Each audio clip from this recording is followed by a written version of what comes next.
الحمد للہ وحدہ والصلاة والسلام علی من لا نبی بعدہ اما بعد۔ رمضان کا مہینہ تیزی سے گزر رہا ہے اور ہم آخری عشرے کے بہت قریب پہنچ چکے ہیں۔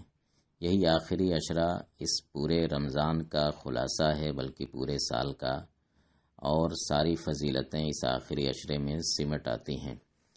تو اس کے لیے ہمیں پہلے سے اپنے آپ کو تیار رکھنا ہوگا۔ ایک مومن کا شیوا یہ ہونا چاہیے کہ وہ آخری عشرے ہی کو پر زیادہ ترکیز کرے، اسی پر توجہ کرے۔ دیکھا یہ جاتا ہے کہ آخری عشرہ آتے آتے اکثر لوگ ڈھیلے پڑ جاتے ہیں اور ان کے اندر وہ چستی اور وہ نشاط نہیں رہتی جو آخری عشرے میں ہونی چاہیے۔ اللہ کے نبی صلی اللہ علیہ وسلم کا معمول تھا کہ جب آخری عشرہ آتا تھا تو کمر کس لیتے تھے اور اپنے گھر والوں کو جگاتے تھے اور شب بیداری کرتے تھے۔ اسی آخری عشرے کے اندر شب قدر ہوتی ہے جو اس کی طاق راتوں میں ہوتی ہے، اور اسی آخری عشرے میں اعتکاف ہوتا ہے۔ اللہ کے نبی صلی اللہ علیہ وسلم برابر اعتکاف کرتے رہے اس آخری عشرے میں۔ تو یہ سارے کام، اس کے لیے ہمیں اپنے آپ کو تیار کرنا چاہیے، ذہن بنانا چاہیے۔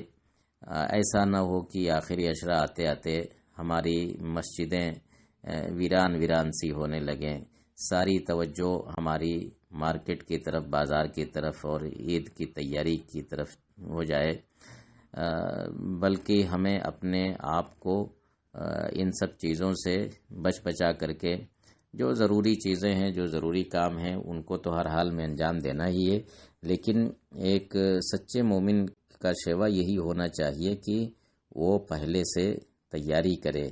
ہمیں اس عشرے میں قرآن کی تلاوت کی مقدار بڑھا دینی ہے، ہمیں اس عشرے میں اور پابندی کے ساتھ قیام اللیل یعنی صلاۃ تراویح پڑھنا ہے، اور اس عشرے میں شب بیداری طاق راتوں میں بھی اور بقیہ راتوں میں بھی جاگ کر کے اللہ کی عبادت کرنی ہے، اور کثرت سے صدقہ خیرات اور تمام نیک اعمال کرنے ہیں۔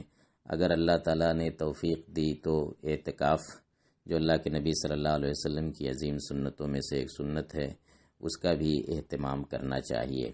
ایسا نہ ہو کہ آیا رمضان گیا رمضان اور پہلا عشرہ گزرا، دوسرا عشرہ گزرا اور پھر تیسرا عشرہ بھی اسی طرح سے بے خبری میں گزر جائے، بڑی محرومی کی بات ہوگی۔